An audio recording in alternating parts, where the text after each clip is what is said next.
Úzký nad Labem, 16 hodin.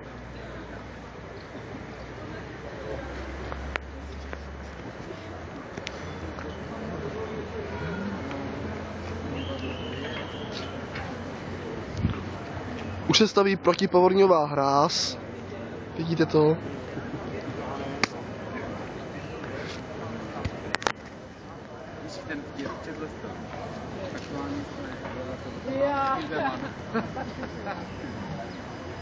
Zhruba 800 cm výška.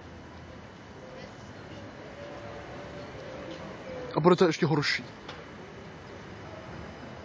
Budu vás nadále informovat tady z Úzký nad Labem. Tak takhle to vypadá na Benešově mostě. Cca 800 cm. Voda už je vyletá na silnicích a Labe pořád stoupá. Máme zhruba 16 hodin a myslím si, že to bude totálně v prdeli. Zítra to má kulminovat, ale nevěřím tomu, protože Vltava ještě do toho nekulminovala a furt narůstá na objemu.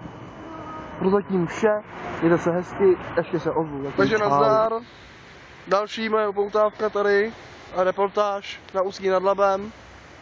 Můžete všichni vědět teď momentálně, že přístup k našim zdymadlům, který jsou tamhle tím směrem, nemůžeme se tam dostat typickou cestou turíž přes cyklostezku. Labe se už nachází vylitý všude možně, už je to tady docela fakt vysoko a momentálně stav Labe se nachází na 850 cm, což je docela katastrofa. A vidíte za mnou fakt ta řeka je vylitá fakt luxusně. Všude se staví zábrany protipovodňový, je to fakt katastrofa a máme momentálně zhruba 17 hodin. Takže ještě se ozvu, ale myslím si, že se to zlepšovat nebude a že to bude ještě hodně horší. Zatím se mějte, zatím čau. Takže vidíte, tady, jak to tady vypadá v Úzký nad Labem, už zdymadel. A to je hlášení další moje, přesně z dneška, máme 17 hodin a Labe hlásí kolem 850 metrů. Nacházíme se momentálně u zdymadel, kde to vidíte, že už ta voda za chviličku bude vystupovat zpět a bude to možná podobné jako v roce 2002. Tamhle, když se podíváte tamhle dolů, tak vidíte, že už voda vylezla a už to leze k nám. A bude se to zhoršovat o půlnoci dnešního dne.